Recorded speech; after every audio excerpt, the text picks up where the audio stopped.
আসসালামু আলাইকুম রহমতুল্লাহ। সুপ্রিয় দর্শক শ্রোতা বন্ধু স্নেহভাজন, সবার জন্য শুভকামনা করে শুরু করছে একটা ছড়া।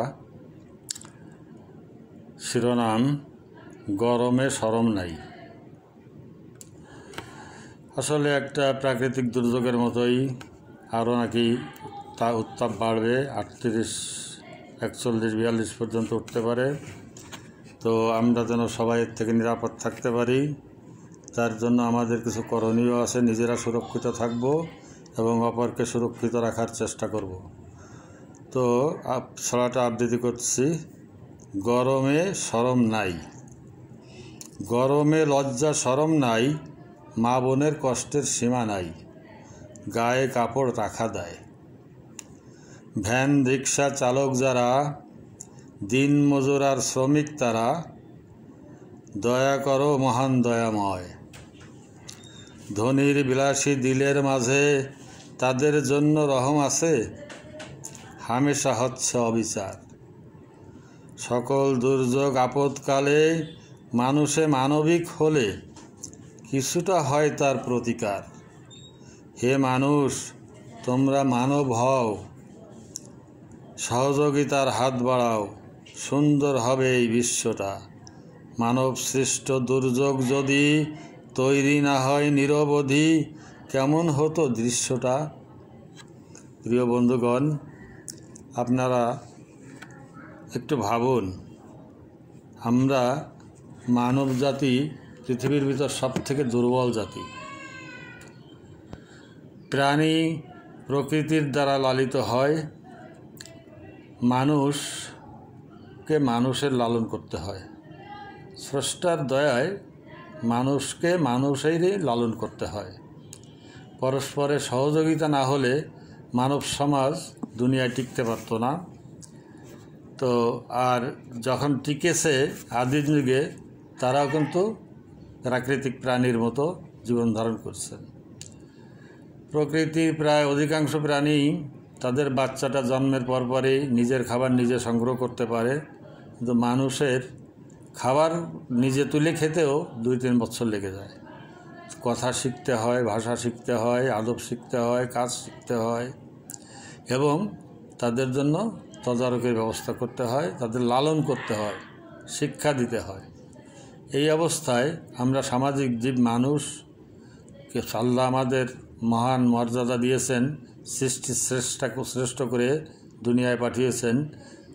কারণ আমাদের চিন্তা শক্তি, বিচার শক্তি দিয়ে, এবং যার জন্য আমরা আজ অনেক কিছু আবিষ্কার করতে পেরেছি মানব কল্যাণে, আমাদের ভোগবিলাসে বা আরামায়েশের জন্য।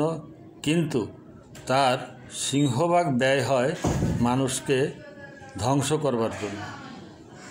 তো আপনারা এই মহা দুর্যোগে পরস্পরকে একটু সহযোগিতা করার চেষ্টা করবেন।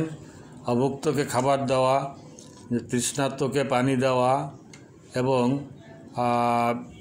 সবার সাথে ভালো ব্যবহার করবার। রিক্সা, ভ্যান চালক, শ্রমিক, তাদের শ্রম ঘন্টা একটু কমায় দেওয়া বা বিশ্রামের ব্যবস্থা করা।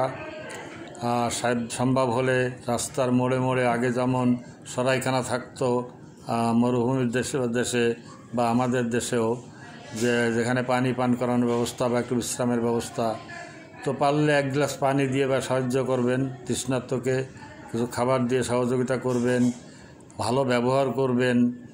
আর ডিহাইড্রেশন যেন না হয়, প্রত্যেকে নিজেদের দিকে খেয়াল রাখবেন, বাচ্চাদের দিকে খেয়াল রাখবেন।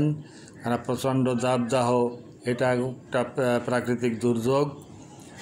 তা আমাদের সম্মিলিতভাবে প্রতিটা দুর্যোগের মোকাবেলা করব।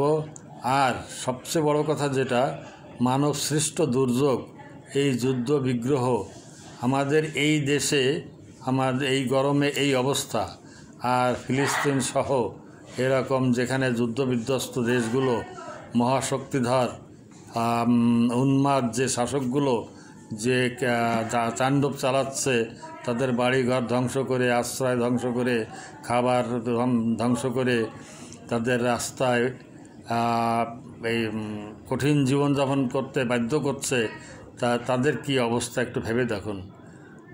তাই বলছি যে মানুষ তোমরা মানব হও, এবং তোমরা মানবিক হও, পৃথিবীর চেহারাটা বদলে যাবে। এই যে উন্মাদনা, এই যে দুর্ব্যবহার, জুলুম, অত্যাচার, এটা কিসের জন্য, কিসের স্বার্থে?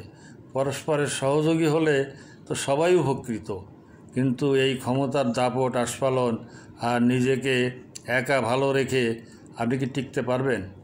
ধরুন আপনার বিত্ত, বৈভব, কোনো কিছুরই অভাব নাই, কিন্তু আপনার এলাকায় কোনো মানুষ নাই, আপনি কি বাঁচতে পারবেন?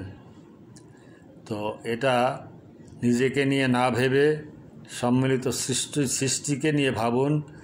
আর বৃক্ষ নিধন বন্ধ করুন, রাস্তায় রাস্তায় আরাম আয়েশের ব্যবস্থা করুন, এবং সমস্ত যার যেখানে যতটুকু সামর্থ্য আছে, সুযোগ আছে, সেইভাবে প্রত্যেকে মানব কল্যাণে, সৃষ্টির কল্যাণে আমরা নিজেদের নিয়োজিত করি এবং স্রষ্টার কাছে প্রার্থনা করি। আমিন।